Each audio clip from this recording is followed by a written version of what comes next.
Hello dear student, स्वागत है आपका केमिस्ट्री की नेक्स्ट क्लास में। देखिए, लास्ट क्लास में हमने ये पढ़ा था कि विद्युत अपघटनीय चालकता को प्रभावित करने वाले कारक क्या क्या होते हैं, उनके नाम लिखा दिए थे। डिटेल आज करेंगे। देखिए, विद्युत अपघटनीय चालकता को प्रभावित करने वाले कारकों में पहला कारक है अंतर आयनिक आकर्षण। दूसरा था विलायकन विलायकन ऊर्जा या जलयोजन। तीसरा था श्यानता या विस्कोसिटी। चौथा था तनुत्व और पांचवा था ताप का प्रभाव। तो एक एक करके इनकी डिटेल पढ़ते हैं, ठीक है ना। सबसे पहले हेडिंग डाल दो। नंबर 1, अंतर आयनिक आकर्षण। अंतर आयनिक आकर्षण, देखिए, हम जो भी विद्युत अपघट्य है उसके लिए थोड़ी सी बात पहले बता देते हैं कि हमने एक पात्र लिया, पात्र में विलायक डाला और विलायक में मिला दिया विलेय, और इस विलेय को इसके अंदर घोलना है, ठीक है ना। तो ये तो हो गया विलेय जो मिलाया जा रहा है, ये होता है विद्युत अपघट्य। विलेय क्या होता है? विद्युत अपघट्य इलेक्ट्रोलाइट, और ये होता है विलायक। तो हम बात करते जाएंगे कि किस किस कौन से गुणों की बात कर रहे हैं, ठीक है ना। सबसे पहले बात करते हैं अंतर आयनिक आकर्षण। तो यहाँ जो अंतर आयनिक आकर्षण की बात की जा रही है वो विलेय के अंतर आयनिक आकर्षण की बात की जा रही है, ठीक है ना। जैसे मैंने विलेय ले लिया NaCl, तो NaCl में जिसकी बात कर रहा हूं वो होगा Na प्लस और Cl-। इनका जो अंतर आयनिक आकर्षण है वो कैसा है उसकी बात करेंगे। हम जो भी विद्युत अपघट्य लेते हैं उस विद्युत अपघट्य के जो आयन होते हैं हम उनके मध्य के आकर्षण की बात कर रहे हैं, ठीक है ना। तो अंतर आयनिक आकर्षण किसके लिए पढ़ा जा रहा है? विलेय के लिए। किसके लिए? विलेय के लिए, ठीक है ना। तो देखो क्या होगा, जब विलेय में अंतर आयनिक आकर्षण प्रबल होता है, अंतर आयनिक आकर्षण प्रबल होता है, तो उसे विलायक द्वारा तोड़ा नहीं जा सकता। ये बात ध्यान रखना। भी मैं अगर ये कह दूं कि Na प्लस और Cl- के बीच में बहुत प्रबल बंध है, अगर बहुत प्रबल बंध है तो अंतर आयनिक आकर्षण कैसा हो गया? प्रबल हो गया। और अंतर आयनिक आकर्षण अगर प्रबल हो गया तो जैसे अपन विलायक में डालेंगे, पानी में डालेंगे, पानी के द्वारा इसके बलों को तोड़ा नहीं जा सकता। और जब इसके बल टूटेंगे नहीं तो आयन मुक्त नहीं होंगे, और आयन मुक्त नहीं होंगे तो विद्युत अपघट्य चालकता भी प्रदर्शित नहीं की जाएगी। तो इस स्थिति में यदि अंतर आयनिक आकर्षण बल प्रबल है तो विद्युत अपघट्य चालकता कम होगी, और अंतर आयनिक आकर्षण दुर्बल है तो विद्युत अपघट्य चालकता क्या होती है? ज्यादा होती है। तो क्या लिखेंगे? जब विलेय में अंतर आयनिक आकर्षण बल प्रबल होता है तो उसे विलायक द्वारा तोड़ा नहीं जा सकता। इस स्थिति में विद्युत अपघटनी विलयन में बहुत ही कम आयन मुक्त होते हैं,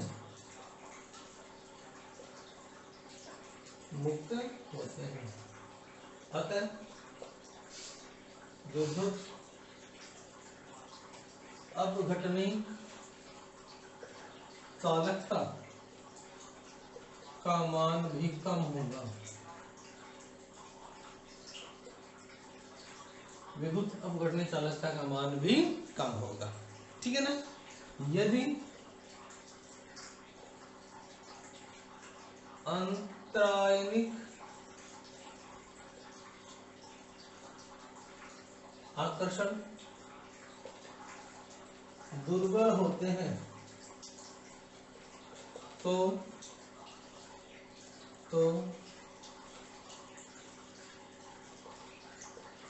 ऐसे विलेय विलायक में डालते ही आसानी से अपने आयनों में टूट जाते हैं तथा विद्युत अपघटनीय चालकता का मान अधिक होगा।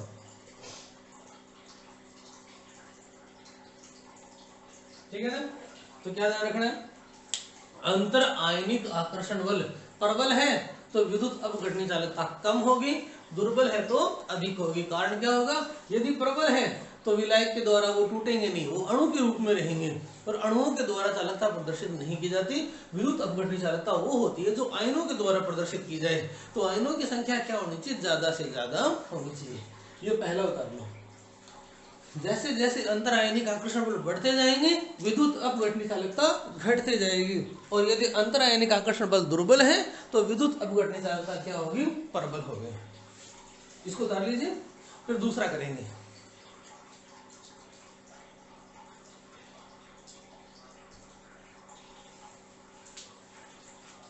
हो गया। नेक्स्ट नंबर 2,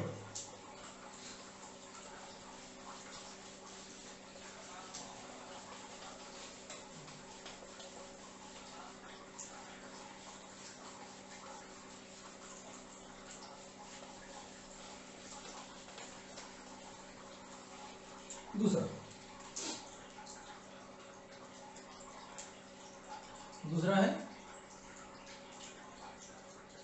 विलायकन या जल योजन या आयनों का विलायकन, आयनों का विलायकन। ये लो जी, ये बहुत इंपॉर्टेंट चीज है। क्या होती है, देखो जी, ये चीज हम पढ़ते हैं विलायक के लिए। किसके लिए पढ़ते हैं, विलायक के लिए। इसको समझना, ठीक है ना। देखो जी, ये था NaCl, क्या था, NaCl, और ये आया पानी में, और पानी में आते ही बनेगा Na+ और Cl-। हम यहाँ इसके लगाते हैं एक्वस, ऐसे लगाते हैं ना। इस एक्वस का मतलब क्या होता है वो देखो, जैसे ही NaCl पानी में आया, पानी के द्वारा इनके बंधों को तोड़ा जाता है। पानी ने इसके बंधों को तोड़ दिया, एक तरफ क्या बन गया, Na+ और एक तरफ क्या बन गया, Cl-।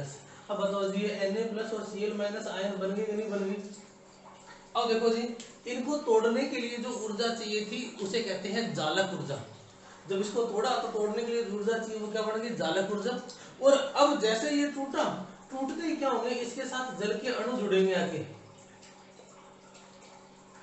ये लो जी, संख्या फिक्स है अलग अलग के लिए, लेकिन जैसे जैसे जल के अणु जुड़ते हैं वैसे वैसे ऊर्जा मुक्त होती जाती है।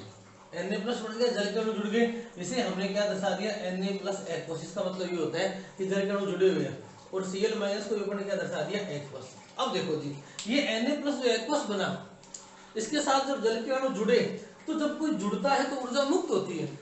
तो देखो, पहले इसको तोड़ा, तोड़ने के लिए जो ऊर्जा चाहिए थी वो ऊर्जा तो कहलाई जालक ऊर्जा, यानी जालक ऊर्जा हमें देनी है। और फिर जल के अणु जुड़े तो जो ऊर्जा मुक्त हुई उसे कहते हैं जल योजन या विलायकन ऊर्जा। जल योजन या विलायकन ऊर्जा, दो ऊर्जा होगी ना। पहली ऊर्जा हमें देनी है जालक को तोड़ने के लिए, दूसरी ऊर्जा जल के अणु जुड़ने पर मुक्त होती है। अब देखो जी, यदि किसी के लिए विलायकन ऊर्जा या जल योजन ऊर्जा जो है ना वो ज्यादा हो जालक ऊर्जा से, तो बताइए वो तुरंत टूट के ये स्थिति में आ जाएगा कि नहीं आ जाएगा। NaCl है, NaCl पानी में डालते ही एक्वस बन जाएगा। क्यों, क्योंकि इसे तोड़ने के लिए जो ऊर्जा की जरूरत थी वो तो थी कम, और इसके साथ जल के अणु जुड़ गए तो वो ऊर्जा जो मुक्त हो रही है वो है ज्यादा। तो इसका विलायकन या जल योजन का मान क्या होगा, ज्यादा होगा। तो ये आसानी से आयनों में टूटेगा कि नहीं टूटेगा, तो अपना काम हो गया। हमें तो आयन चाहिए, तो यदि किसी के लिए विलायकन या जल योजन ऊर्जा ज्यादा हो तो वो आसानी से आयनों में क्या होगा, टूट जाएगा, और आसानी से आयनों में टूट जाएगा इसका मतलब चालकता प्रदर्शित करेगा। एक बात तो ये होगी, लेकिन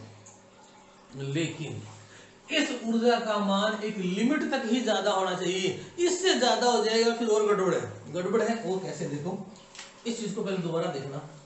पहले मैं पहला पार्ट पढ़ रहा हूँ इसका, इसको दो पार्टों में पढ़ेंगे। मैंने कल ये बताया था कि इसके द्वारा बढ़ता है लेकिन एक लिमिट होती है। कैसे, हमने किसी सोल्यूट को, किसी विलय को विलायक में डाला, और विलायक के लिए विलायकन ऊर्जा या जल योजन ऊर्जा का मान था ज्यादा, तो जल योजन ऊर्जा का मान ज्यादा है तो वो विलय तुरंत अपने आयनों में टूट जाएगा, और आयन भी कौन से बना लेगा, जल योजित। तो आयनों में टूटने का काम हो रहा है ना, यानी जल योजन ऊर्जा अगर ज्यादा है तो ये क्या करेगा, आपके ठोस विलय को जल्दी से आयनों में तोड़ देगा, और तोड़ देगा तो विद्युत अपघटने चालकता का मान बढ़ेगा। लेकिन यदि ये बहुत ज्यादा है, देखो ये विद्युत अपघटन चालकता का मान बढ़ाने के साथ साथ एक काम और कर रहे हैं, इस आयन के साथ साथ जल के अणु जुड़ते जा रहे हैं। देखो जल योजन ऊर्जा का मान जितना ज्यादा होगा, ये जल के अणु उतने ज्यादा जुड़ते जाएंगे, नहीं जुड़ते जाएंगे। तो अगर जल योजन ऊर्जा का मान बहुत ज्यादा है, जैसे लिथियम के लिए बहुत ज्यादा होता है, तो यदि उनके लिए जल योजन ऊर्जा का मान बहुत ज्यादा है, तो उस स्थिति में क्या होगा, जल के अणु बहुत ज्यादा संख्या में जुड़ जाएंगे, और जल के अणु बहुत ज्यादा संख्या में जुड़ जाएंगे तो आयनों पे एक परत बन जाएगी, और ये परत और ये जो आयन है ना, ये इस आयन को क्या कर देगी, बड़े आकार का कर देगी। अब आयन बन गया और जल जुड़ने से एक बड़े आकार का परत वाला आयन बन गया। अब ये आयन जो है ये भारी हो जाता है, और भारी हो गया ना तो ये आयन तो बन गया, लेकिन जब आप विद्युत अपघटनी चालकता देखोगे तो ये इलेक्ट्रोडों की ओर आसानी से गमन नहीं कर पाएगा, क्योंकि हल्के और मुक्त आयन ही क्या करते हैं, आसानी से गमन करते हैं, भारी आयन परतदार आयन गमन नहीं करते। तो इस स्थिति के अंदर क्या हो जाएगी, चालकता घट जाएगी। क्लियर हो रहा है क्या, दोबारा सुन लो, ठीक है ना। देखो जी, मैं एक लाइन लिख रहा हूं, उस लाइन से समझना। यदि विलायकन ओब्लिक, समझना क्या, इससे समझ में आ जाए तो जल योजन ऊर्जा का मान अधिक हो तो यह ठोस विलय को आसानी से आयनों में तोड़ देती है तथा विद्युत अपघटनी चालकता का मान बढ़ जाना चाहिए, परंतु इसका मान अधिक होने पर मुक्त होने वाले आयन के साथ खूब सारे जल के अणु जुड़ जाते हैं, जो इसका आकार बड़ा बना देते हैं। वह यह आयन एक परतदार व भारी हो जाता है। यह आयन एक परतदार व भारी हो जाता है।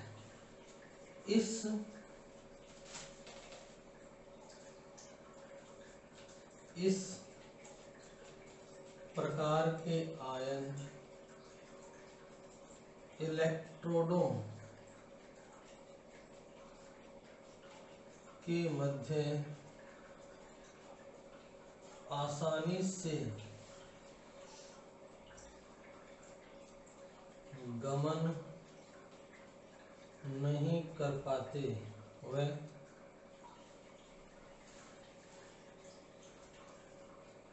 विद्युत अपघटनी चालकता घट जाती है।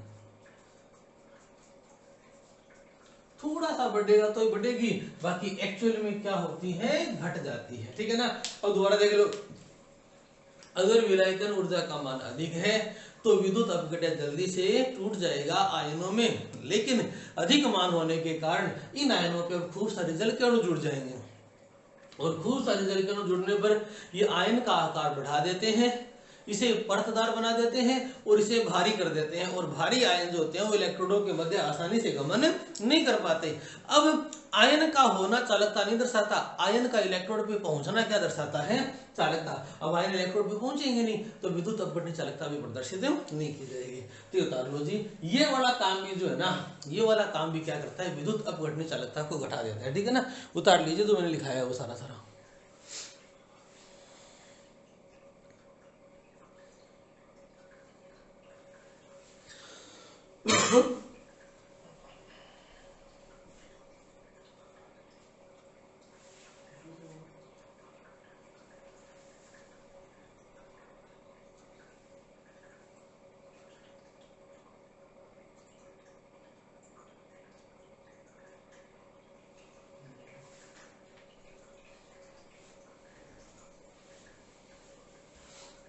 उतार लिया।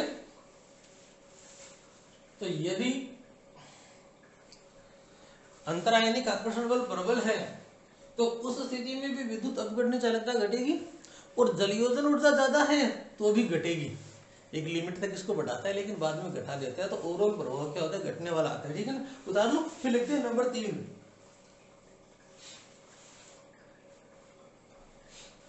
श्यानता। उतार दो। नंबर 3 श्यानता, विस्कोसिटी।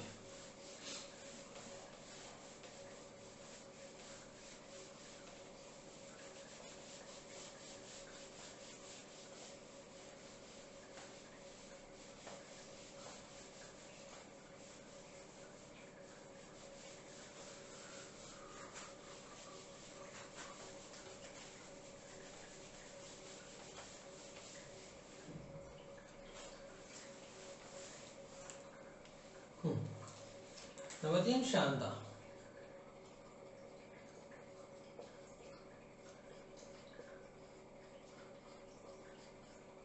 विस्कोसिटी। देखिए शांता, शांता होता है वह गुण जो किसी द्रव के बहने का विरोध करे। अब हमने कोई द्रव ले लिया विलायक, और विलायक में ठोस विलय मिला दिया, और विलय मिलाने के बाद विलयन बन गया। अब जो आपका विलायक है, द्रव तो वही था, तो विस्कोसिटी उसकी होगी। अब देखो, यदि कोई गुण ऐसा है जो उसके द्रव, किसी द्रव को बहने का विरोध कर रहा है, अगर वो बहने का विरोध करने वाला गुण बढ़ेगा तो शांता का मान बढ़ता जाएगा, और कम होगा तो शांता का मान भी क्या होगा, कम होगा। तो ऐसी स्थिति में जब भी शांता बढ़ती है, द्रव गाढ़ा होता जाता है। ये हमने देखा है कि जैसे पानी है, उसकी शांता कम होती है, शहद की ज्यादा होती है, ग्लिसरीन की ज्यादा होती है। तो यदि कहीं विलायक की शांता बढ़ गई तो उसके बहने का गुण घट जाएगा, और उसके बहने का गुण घट गया तो उसमें आयनों का जो परिवहन है वो भी क्या हो जाएगा, कम हो जाएगा। यानी अगर आपके पास कोई ऐसा द्रव है जो आसानी से बह सके, जो गाढ़ा नहीं है, उसमें आयन भी आसानी से गमन करते हैं, और यदि गाढ़ा द्रव है तो वहां प्रतिरोध का मान ज्यादा आ जाएगा, वहां आयनों द्वारा आसानी से गमन नहीं किया जाएगा। क्योंकि बहने वाला द्रव यदि गाढ़ा होता जाएगा तो उसमें ठोसों के गुण आते जाएंगे, और आपको पता है कि द्रव के अंदर तो आयन आसानी से गति कर सकते हैं या कण भी गति कर सकते हैं, ठोसों में उन्हें सिर्फ कंपन करने की इजाजत होती है, गति करने की इजाजत नहीं होती। तो जैसे जैसे शांता बढ़ती जाती है, विलायक की शांता जैसे जैसे बढ़ती जाएगी, वो ठोस ये गुण ग्रहण करता जाएगा, और ठोस ये गुण ग्रहण करता जाएगा, तो उस स्थिति में क्या होगा, आयनों के गमन में मुश्किल आएगी। तो शांता बढ़ने पर आयनों का गमन क्या हो जाता है, कम हो जाता है, और आयनों का गमन कम हो जाएगा तो विद्युत अपघटन चालकता भी क्या हो जाएगी, घट जाएगी, ठीक है ना। तो ये भी लिख देते हैं, देख लो। जैसे जैसे विलायकों के लिए शांता का मान बढ़ता जाता है,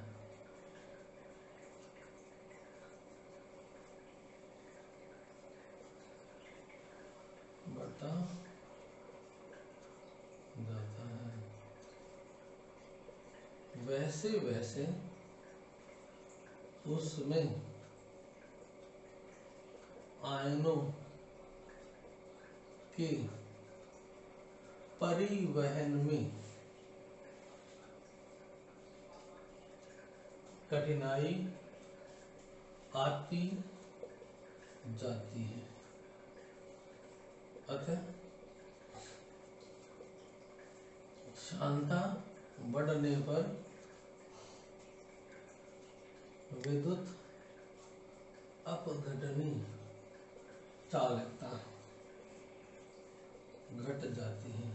तो विलायक की क्षमता कम होना चाहिए, विलायक आसानी से बहने वाला होना चाहिए। उच्च क्षमता वाले विलायकों में कुछ नहीं कर पाएंगे, ठीक है ना। उतारो।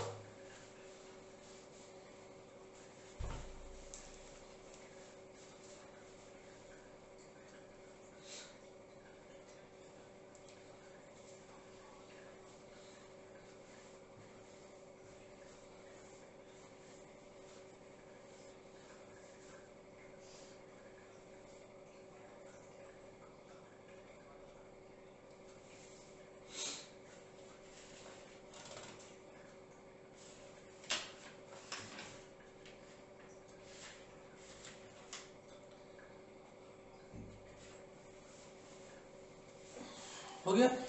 अब देखो नेक्स्ट नंबर 4।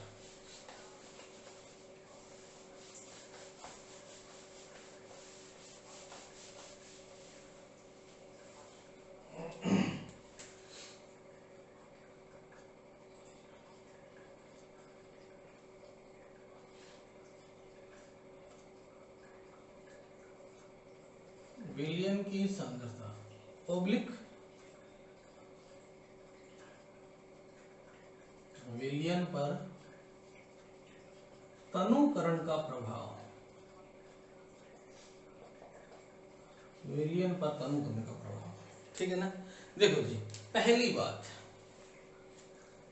अगर हम तनुकरण करते हैं, तनुकरण, तनुकरण का मतलब होता है विलायक की मात्रा बढ़ाना। तनुकरण का मतलब क्या हो गया, विलायक की मात्रा बढ़ाना। और जब भी विलायक की मात्रा बढ़ाई जाती है, विलयन की सांद्रता घट जाएगी।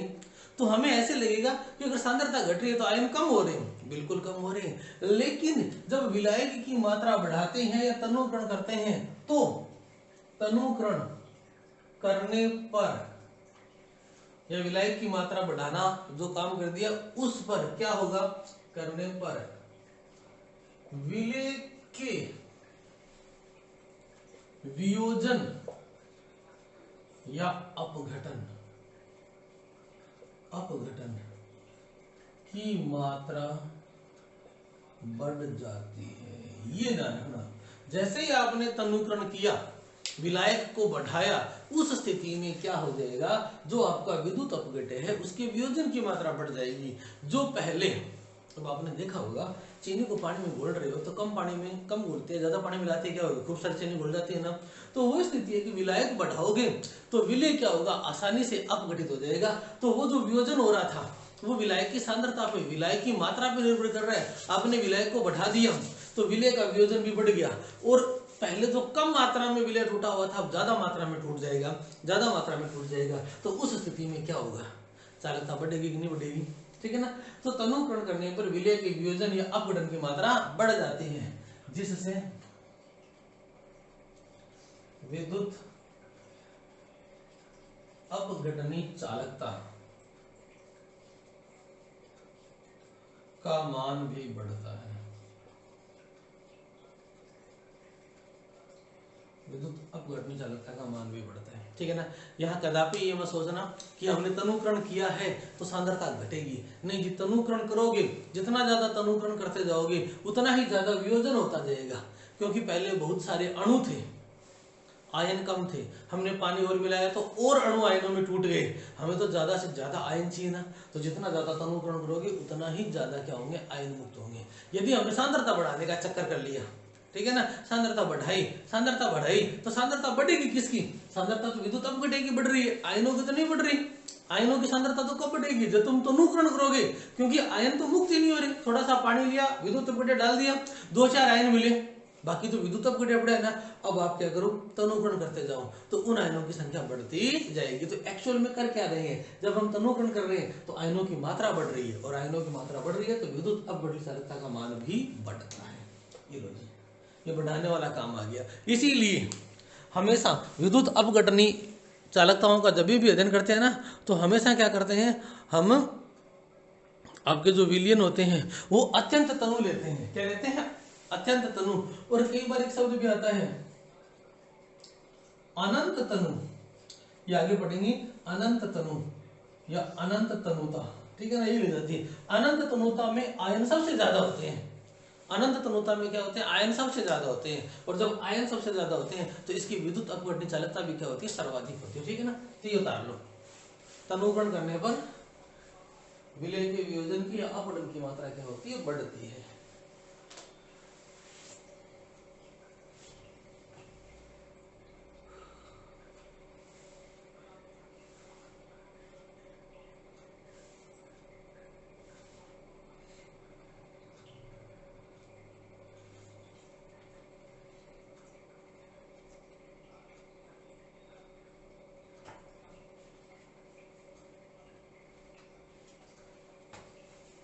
हो गया। चलो एक प्रभाव और पढ़ लेते हैं, ताप का प्रभाव।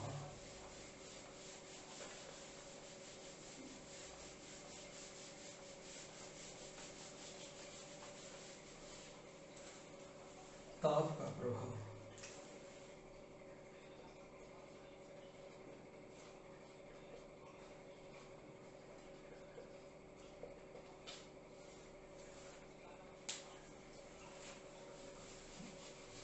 ताप का प्रभाव, ठीक है ना। देखो जैसे ही ताप बढ़ाया जाता है, नंबर एक वियोजन बढ़ेगा, और नंबर दो आयनों की गतिज ऊर्जा बढ़ेगी। अब वियोजन बढ़ता है तो आयनों की संख्या बढ़ रही है, ये भी विद्युत अपघटन चालकता को बढ़ाएगा। और आयनों की गतिज ऊर्जा बढ़ेगी तो वो आसानी से, जिनकी गतिज ऊर्जा ज्यादा होगी वो आसानी से तीव्रता से क्या करेंगे, इलेक्ट्रोनों की ओर गमन करेंगे और वहां पहुंच जाएंगे। तो ये भी विद्युत अपघटन चालकता को बढ़ाएगा। ध्यान रखना, सामान्य चालकता, धात्विक चालकता ताप बढ़ाने पर हमेशा घटती है, और विद्युत अपघटन चालकता क्या होती है, बढ़ती है, ठीक है ना। तो देखो जी ताप का प्रभाव देखिए, विद्युत अपघटनी विलयन का ताप बढ़ाने पर, ताप बढ़ाने पर उसकी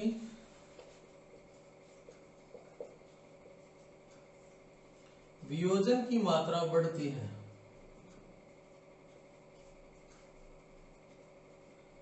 तथा आयनों की गतिक ऊर्जा का मान बढ़ता है, गतिक ऊर्जा का मान बढ़ता है। इन दोनों ही कारणों से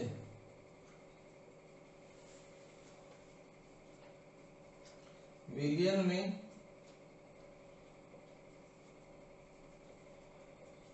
आयनों की संख्या बढ़ेगी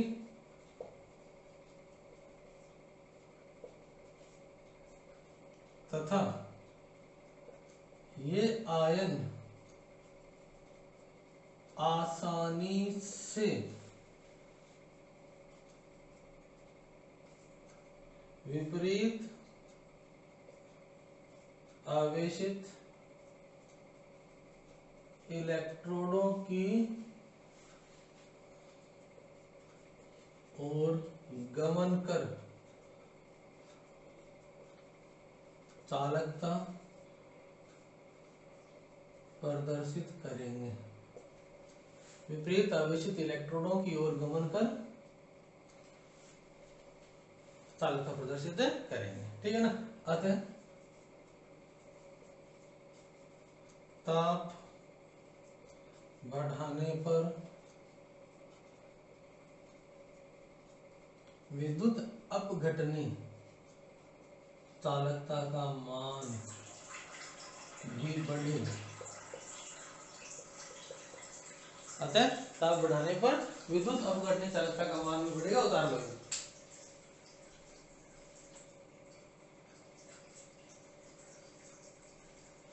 तो हम जैसे जैसे ताप बढ़ाते जाएंगे, कोई सा भी कारण हो जाए, विद्युत अपघटनी चालकता का मान बढ़ता जाएगा, ठीक है ना।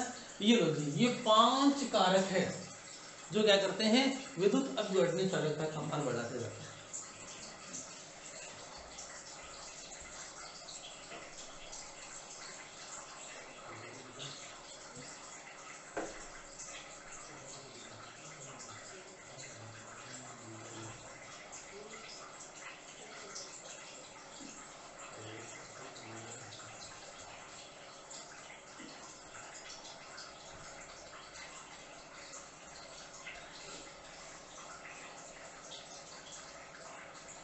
उतार लो फटाफट, फिर एक टॉपिक और करेंगे।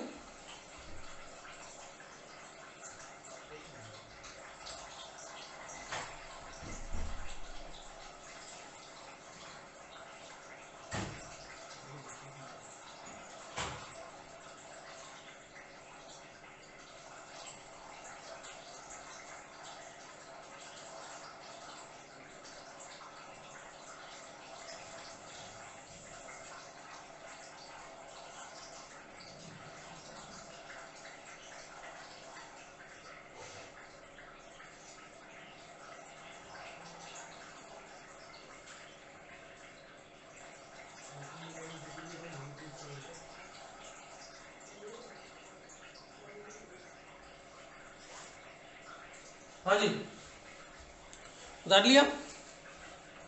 तो टोटल 5 प्रभाव पढ़ लिए पढ़ने। अंतरायनिक आकर्षण हो गया, विलायकन ऊर्जा होगी, विस्कोसिटी या शांता होगी, और तनुता का प्रभाव, और लास्ट जो है वो ताप का प्रभाव। क्लियर? चलो, इसके साथ ही क्वेश्चन कंप्लीट होता है। कई बार इतना और जोड़ देते हैं कि विद्युत अपघटन चालकता और धात्विक चालकता में अंतर क्या है, तो वो थोड़ा सा और देख लेते हैं। वैसे इतना पढ़ लिया तो अंतर तुम्हें आ गए।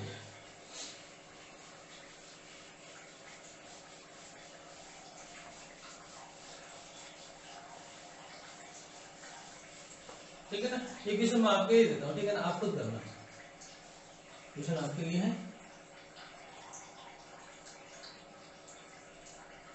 धात्विक चालकता व विद्युत अपघटनी चालकता में कोई 5 अंतर बताइए। चलो जी, ये तुम्हें खुद करना है,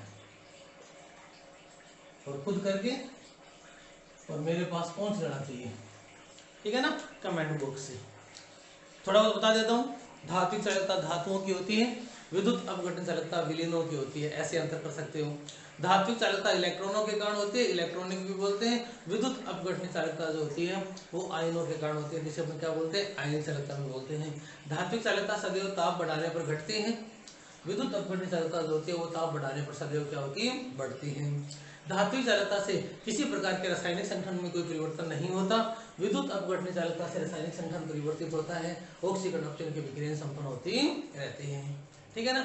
इनके अलावा भी कुछ और सोचना, जो मैंने पीछे डिटेल लिखा रखी है उनमें से कुछ करना, ठीक है ना, और कर के मुझे कम से कम 5 अंतर लिख के भेजोगे, ठीक है ना। तो ये हो गया तुम्हारा नेक्स्ट टॉपिक, धात्विक चालकता और विद्युत अपघटनी चालकता में अंतर। अब इसके बाद अपन ने विद्युत अपघटनी चाल पढ़ी लिया, फैराडे के नियम कर लिए। अब अपन पढ़ेंगे थोड़ा सा इनके बारे में। देखो जी, आप लोगों ने नाम सुना ही होगा प्रतिरोध, आर, प्रतिरोधकता, रो जिसको बोलते हैं, जी चालकत्व, कापा जिसे चालकता बोलते हैं, इसे विशिष्ट प्रतिरोध भी बोलते हैं या प्रतिरोधकता, इसे विशिष्ट चालकत्व बोलते हैं या चालकता, एक ही चीज है, ठीक है ना। इन चीजों को पढ़ेंगे। फिर अपन पढ़ेंगे लैम्बडा एम, इसे बोलते हैं मोलर चालकता, और फिर पढ़ेंगे लैम्बडा ई, इसे बोलते हैं नॉर्मल चालकता। एक होती है मोलर चालकता, एक होती है नॉर्मल चालकता। और फिर आता है कोलराउस का नियम, कोलराउस का नियम और अनुप्रयोग, ये हटा दिया सिलेबस के अंदर, लेकिन फिर भी करेंगे क्योंकि कंपटीशन में क्वेश्चन आते हैं, ठीक है ना, थोड़ा सा कर लेंगे, ठीक है ना। कोलराउस का नियम और अनुप्रयोग, ये चीजें पढ़ेंगे। इतनी चीजें पढ़ने के बाद इलेक्ट्रोकेमिस्ट्री का एक पार्ट खत्म हो जाएगा, ठीक है ना। उसके बाद जो बचेगा वो बचेंगे सेल, सेल और संक्षारण, ठीक है ना। तो सेल और संक्षारण ये चीजें पढ़ेंगे नेक्स्ट क्लास में। तो मैं चाहता हूं कि तुम इन चीजों को देख के आना, प्रतिरोध क्या होता है, ओम का नियम क्या होता है, प्रतिरोधकता क्या होती है, चालकत्व क्या होता है, चालकता क्या होती है, मोलर चालकता, इनको पढ़ना, ठीक है ना, नेक्स्ट क्लास के लिए। आज के लिए इतना ही, ओके बाय।